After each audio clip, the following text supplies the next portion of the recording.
Subscribe कीजिए हमारे channel को और बेल आइकॉन को दबाइए हमारी लेटेस्ट वीडियो सबसे पहले देखने के लिए।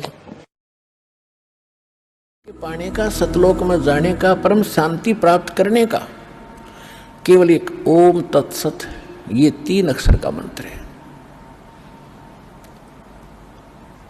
अब इससे क्या सिद्ध हो गया कि गीता ज्ञानदाता 7वें अध्याय के 16, 17 और 18 3 मंत्रों में और 19 में एक और अलग से ज्ञान दे रहा है। ये कह रहा है कि मेरी भक्ति 4 प्रकार की करते हैं। एक अर्थार्थी, यानी ब्रह्म साधना जो किया करते थे ब्राह्मण लोग, केवल वेदों से ही अनुष्ठान करते थे। चाहे कोई किसी को का संकट निवारण के लिए, आर्त माने संकट, दुखी, संकट निवारण के लिए, और अर्थार्थी धन लाभ प्राप्ति के लिए।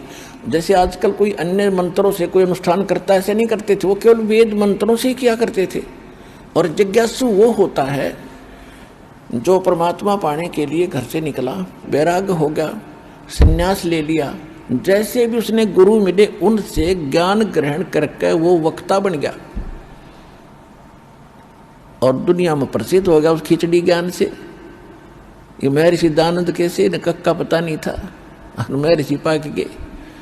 तो ये जिज्ञासु था, घर से निकला था परमात्मा के लिए, आगे वो नकली गुरु मिले इनको, उन्होंने जो उसमें भर दिया उसने आगे वो बच फैला दिया।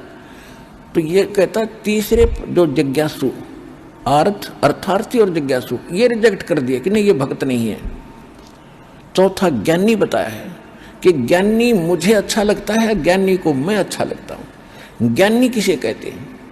ज्ञानी उसको कहते हैं कि जिसको ये ज्ञान हुआ कि मनुष्य जीवन बार बार नहीं मिलेगा, और मनुष्य जीवन प्राप्त करके यदि परमात्मा प्राप्ति नहीं होती इस जीवन का कोई यूज नहीं। नंबर 1।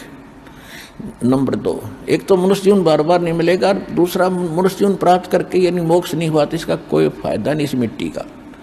तीसरा, उनको ये ज्ञान हुआ कि इन देवी देवताओं की भक्ति से मोक्ष नहीं होगा, एक पूर्ण परमात्मा की भक्ति से मोक्ष होगा। तो वो इस कारण से उन्होंने अन्य देवताओं की पूजा नहीं की, वो केवल ब्रह्म साधना करने लगे। वेदों को जैसा ब्रह्मा जी ने समझा, तो उसके बाद सभी ऋषियों ने ब्रह्मा जी से ही ज्ञान प्राप्त है, और जैसा उसने वेदों का अर्थ समझ में आया वही हमारे ब्राह्मणों के पास था। और जो आज तक ये कर रहे थे वो आपके समक्ष है।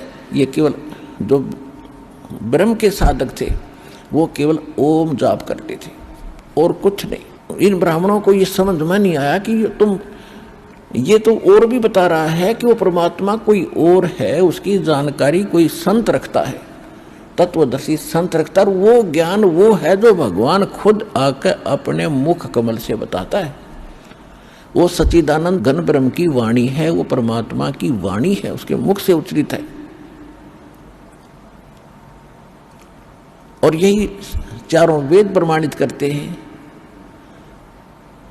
आपको बहुत बार सुनाया है, बताया है कि ऋग्वेद मंडल नंबर 9 सूक्त 86 मंत्र 26 और 27 में, ऋग्वेद मंडल नंबर 9 सूक्त 82 मंत्र 1, 2, 3 में, ऋग्वेद मंडल नंबर 9 सूक्त 20 मंत्र 1 में, ऋग्वेद मंडल नंबर 9 सूक्त 1 मंत्र 9 में, ऋग्वेद मंडल नंबर 9 सूक्त 54 मंत्र 3 में, ऋग्वेद मंडल नंबर 9 सूक्त 96 यानी 96 के मंत्र 16 से लेकर 20 तक, ऋग्वेद मंडल नंबर 9 सूक्त 94 मंत्र 1 में, ऋग्वेद मंडल नंबर 9 सूक्त 95 के मंत्र 2 में।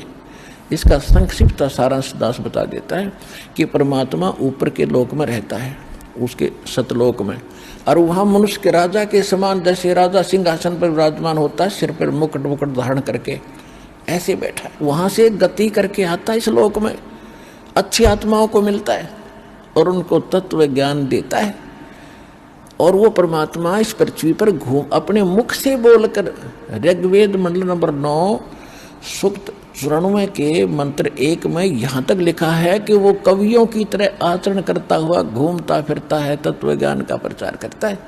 और ऋग्वेद मंडल नंबर 9 सूक्त 96 के 17 और 18 में स्पष्ट कर दिया है कि वो परमात्मा कबीर देव है, उसका नाम कबीर देव, और कबीर वाणी के द्वारा लोकोक्तियों के माध्यम से दोहों के माध्यम से यथार्थ ज्ञान प्रचार करता है, और जिस कारण से वो प्रसिद्ध कवियों में से भी एक गिना जाता है। लेकिन वो होता है भगवान, वो होता है परमात्मा। और ऋग्वेद मंडल नंबर 9 सूक्त 94 मंत्र 1 में स्पष्ट कर दिया कि वो कवियों की तरह आचरण करता हुआ अपने ज्ञान का प्रचार करता है। ऋग्वेद मंडल नंबर 9 सूक्त 95 के मंत्र 2 में ये स्पष्ट कर दिया कि वो परमात्मा जिसके बारे में पहले जिक्र चलता रहा है, वो पूर्वोक्त परमात्मा अपनी वाणी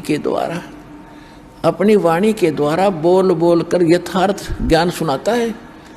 और वो एक गुप्त मंत्रों का भी को भी सार्वजनिक करता है, उसका भी रहस्य उद्घाटन करता है, यानी उनको प्रकट करता है। जो भक्ति के यथार्थ मंत्र है उनको भी आविष्कृत करता है। और परमात्मा ने 600 वर्ष पहले कहा था, सो हम शब्द हम जग में लाए, सार शब्द हमने गुप्त छुपाए। कहते सोहम शब्द किसी वेद गीता और आपको पुराणों में नहीं मिलेगा। ये सोहम शब्द हम लाए, वैसे मूल ग्रंथ है वेद और गीता, इनमें सोम शब्द नहीं मिलेगा। यदि किसी अन्य शास्त्र में है तो कबीर परमात्मा चारों युगों में आते हैं और इनसे मिलते रहे हैं। जैसे शंकर भगवान को भगवान मिले थे कबीर साहब साधु रूप में, और इनको भी ये सोहम मंत्र दिया था, ये उसका जाप करते हैं। लेकिन वो कंप्लीट कोर्स नहीं दिया इनको, किसी को ओम दे दिया, किसी को हरियम दे दिया, विष्णु जी को लक्ष्मी को हरियम दे रखा है, ये उसका जाप करते हैं। और हम भी उसी का जाप करते हैं, तो हमसे प्रेम करते हैं, हम अट्रैक्ट होते हैं हमारे साथ। इसलिए इन मंत्रों को आपको इसलिए दिया गया है, ये इनकी पूजा नहीं है, इनसे लाभ लेने के ये मंत्र हैं। तो परमात्मा ने धर्मदास जी को बताया था और गरीबदास जी को बताया था, हम बैरागी ब्रह्मपद और सन्यासी महादेव और सोहम मंत्र दिया शिव जी को करे हमारी सेव। तो यही वेद बताता है कि वो परमात्मा जब आते हैं अपनी वाणी के द्वारा ज्ञान प्रचार करते हैं, तो उस एक भक्ति मार्ग के गूढ़ मंत्रों का भी, गुप्त मंत्रों का भी वो सार्वजनिक करते हैं, जो किसी को भी ज्ञान नहीं होता। अब इनके या बुद्धि में नहीं आई कि वेदों में इतना ढेर सारा ज्ञान है, तुम कर क्या रहे हो? वो मंत्र तुम्हें प्राप्त नहीं हुआ जो परम अक्षर ब्रह्म का है। ये तो ब्रह्म का जाप है ओम, और ओम जाप पर गाटा जोड़ रहे, सारा जीवन खो दिया। तो यहां परमात्मा ने बताया है कि गुरु बिन काहुन पाया ज्ञान, जो थोथा भूछड़ मूड किसाना। गुरु बिन वेद पढ़े जो प्राणी, समझे न सार रहे अज्ञानी। इससे सब सिद्ध है कि ये अज्ञानी थे, जितने भी ब्राह्मण, ब्रह्मा जी से लेकर विष्णु और शिव जी तक, और नीचे का तो गिनती क्या, इनको वेद ज्ञान भी नहीं था।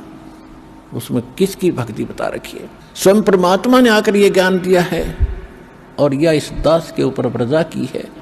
क्योंकि जिन महापुरुषों को परमात्मा मिले थे, अच्छी आत्माओं को, उनको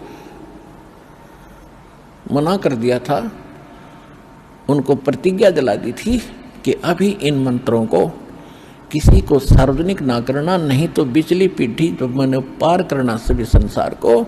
उस समय ये नकली लोग जितने भी गुरु हैं यही ज्ञान और यही मंत्र देते पाओगे, और ये हैं काल के दूत, इनको अधिकार है नहीं ये जाप देने का। तो अनधिकारी जो पासपोर्ट बना हुआ या कोई ड्राइविंग लाइसेंस बना हुआ है, चालक प्रमाण पत्र, वो कामयाब नहीं होता समय पर, और लगता एक जैसा ही है।